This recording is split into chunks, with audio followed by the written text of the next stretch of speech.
Okay.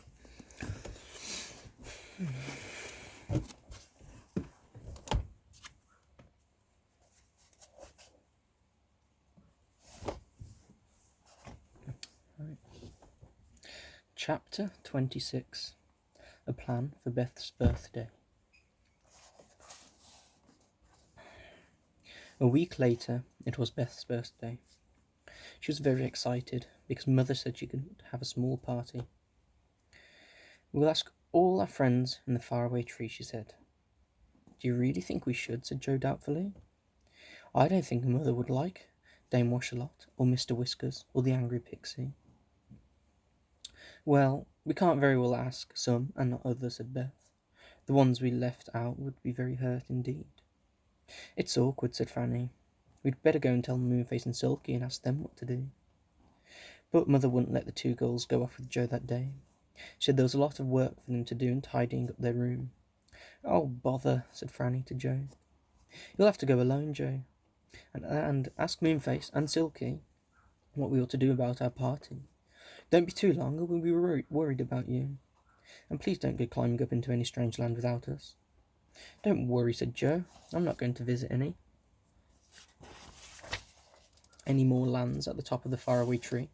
I've had enough adventures to last me the rest of my life." He set off. He ran through the Enchanted Wood and came to the faraway tree. It was a hot afternoon, and not many of the little folk were around. It seemed almost too hot to climb the tree. Joe whistled. The little red squirrel popped down from the tree and looked at him. "Leap up to the top of the tree and ask old Moonface if he'll drop me down a rope with a cushion on the end and haul me up, Squirrel," said Joe. The squirrel bounded lightly up the tree. Soon a rope with a cushion tied to it came slipping down the tree. Joe caught hold of it. He sat astride the cushion and tugged the rope. It began to go up the tree, bumping into branches as it went. It was a funny ride, but Joe enjoyed it. He waved to the angry pixie who was sitting outside his house. He stared at Joe in surprise, and then grinned when he saw who it was. The owls were all asleep in their homes. Mr. What's-his-name was awake for once, and fell out of his chair in alarm when he suddenly saw Joe swinging up through the air, bumping into branches. When he saw it was Joe, he was so pleased that he fell off his branch onto the saucepan man who was snoozing in a chair just below. "Ouch!" said the saucepan man, startled. "What's the matter? Why are you jumping on me?" "I'm not," said What's-his-name. "Look, there's Joe." "Go? I don't want to go," said the saucepan man, settling down again. "Don't be so restless." "I said, there's Joe," roared What's-his-name. "Where?" said the saucepan man in surprise, looking all around. But by that time, of course, Joe was far away up the tree, laughing over funny What's-his-name and dear old saucepan. What's-his-name climbed back into his chair and shut his eyes. Soon his snores reached Joe, who was far above, hoping that Silky would see him go up to Moonface's to talk to him. He forgot to look out for Dame Washalot's water, but it missed him nicely, splashing down heavily on poor old What's-his-name, making him dream that he was falling out of a boat and into the sea. Silky did see him and waved. She climbed the tree quickly to go up to Moonface's. By the time she got there, Joe had just arrived and was getting off the cushion. "Hello," said Moonface and Silky, pleased to see him. "Where are Beth and Franny?" Joe told them. He told them about Beth's birthday too, and a difficulty about how many people she should ask. "We'd like everyone," said Joe, "but Mother wouldn't like some of them, we're sure. What shall we do?" I know," said Silky, clapping her hands suddenly. "Next week, the land of birthdays come to the top of the faraway tree, and anyone who has a birthday can go there and give the most wonderful party to all their friends. Oh, it would be lovely. Last time the birthday land came, nobody had a birthday, so we couldn't go. But this time we can, because Beth could ask us all." "It sounds good," said Joe. "But I didn't really want to go into any strange land again, you know. We always seem to get mixed up in odd adventures. So far we've escaped all right, but we might not another time." "Oh, no harm can come to you in the land of birthday," said Moonface at once. "It's a wonderful land. You really must come. It's a chance you mustn't miss." "All right," said Joe, beginning to feel excited. "I'll tell the girls when I get back." And we'll tell everyone in the tree, said Mr. Whiskers. Oh, we'll tell everyone in the tree and Mr. Whiskers. And his elves too, said Silky. Beth would like everyone to go, wouldn't she? Oh, yes, said Joe. What happens, though? I mean, do we have to arrange for things to eat or anything? And what about a birthday cake? Franny was going to make one for Beth. Tell her not to, said Silky. She'll find everything she wants up in the birthday land. My word, we are lucky.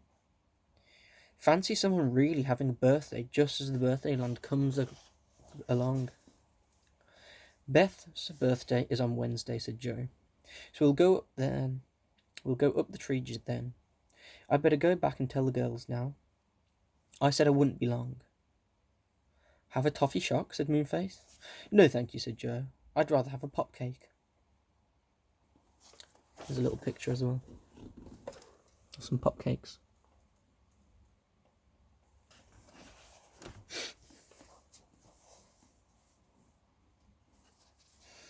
So they sat and munched the lovely pop cakes and talked about the exciting time they had with the red goblins.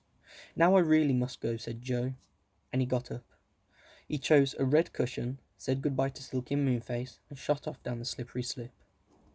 Joe thought he really could do that all day. It was such a lovely feeling. He flew out the trapdoor at the bottom and landed on the moss. He got up and ran off home. The girls were pleased to see him back so soon. When they heard about the birthday lamb, they were tremendously excited. Oh, said Beth, going red with joy, I am lucky. I wonder what will happen. Do you suppose there'll be cake for me? Certainly, said Joe, and lots of other things too, I expect. We shall have to tell Mother, said Franny. I wonder if she will let us go. Mother didn't seem to mind. I expect it's just some sort of birthday joke your friends in the wood are playing on you, she said. Yes, you can go if you like. Our cottage is really too small for a very large party. I shall wear my best dress, said Beth happily. The one Mother got me last week with the blue ribbon. But Mother wouldn't let her. No, she said firmly. You will all go in your old clothes. I remember quite well what you looked like when you went off to see funny friends of yours, the old saucepan man. I certainly shall not allow you to wear nice things next Wednesday. Beth was nearly in tears. But, Mother, I can't go to my own birthday party in old clothes, she said. But it was no good. Mother said they could wear old clothes or else not go. And that was it. I don't know what everyone will think of us going to the birthday land in our oldest thing, said Joe gloomily. I've a good mind not to go.